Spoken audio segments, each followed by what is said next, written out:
time now for our rants and raves of the week, starting with you, Dan. I have a rave for Dan Diamond and Rachana Prada of Politico. They're the reporters who did the stories for Politico on Tom Price's use of a private jet. This week they did a long piece on how they got the story. And it was just a terrific inside look at how reporters act on tips, verify facts. I had all my students read it.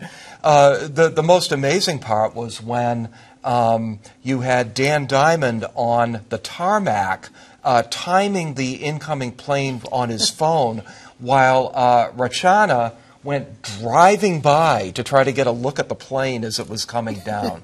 Just great, great stuff. Highly entertaining, but also very instructive. It was also incredibly important. Yes, I mean, yes. And it was very important, and it took 1,000 hours. Wow. Really? Yeah. Wow. Got to piece it all together. That's right. Yeah. And they got action. Talk about getting action. And they got action. Politico did. Yeah. They need it. They need it. They need all the action they can get. All right, Joanna. Well, So I'll start with the rant. The entire sports journalism world did a face plant this week when Cam Newton, who is the quarterback of the Carolina Panthers, made a joke about how strange it was that a female sports writer would say something informed or ask an informed question about sports. So the rave is that almost everybody went crazy and talked about how awful that was. There was a discussion even into the halftime show of the Patriots game this week about how horrible it was. He lost a sponsorship. He was then prompted to give an apology that at least looked pretty sincere. But one of the other things that I liked about the reaction was that some of it brought up Leslie Visser, who is a CBS sportscaster, but she made history 4 decades ago being the first female NFL beat reporter. That's when she was assigned to cover the New England Patriots by the Boston Globe. she was in the locker room, too, right? Yeah. So the one area where they fell down, I thought, was the franchise itself, the Panthers. Yeah, that's because true. they basically said there's nothing wrong with behaving stupidly or saying something stupid. Really? What if it had been really over the line in some...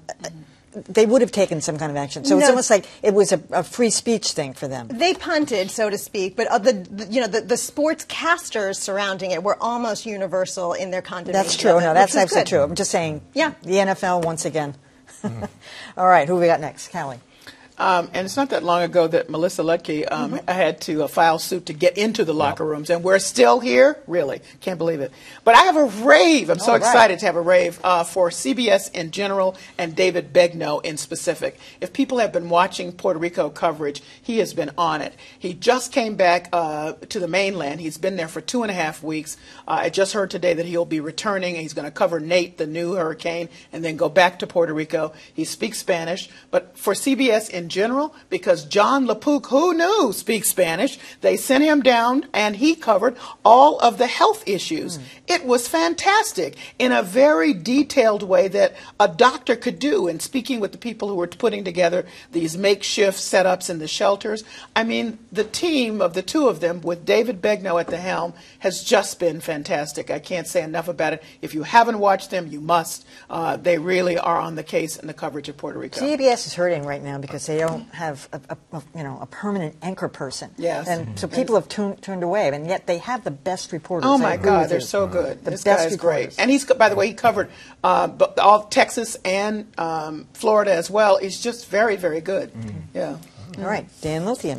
So I have a rave for NBC and in particular reporter Stephanie Ruhle. She's the one who broke the story on what's been going on behind the scenes at the White House between the president and his Secretary of State, Rex Tillerson. And, there has been some pushback, but she, of course, we've seen the word moron has been trending this week. She was the one who put the story out there that Rex Tillerson referred to the president as a quote-unquote moron.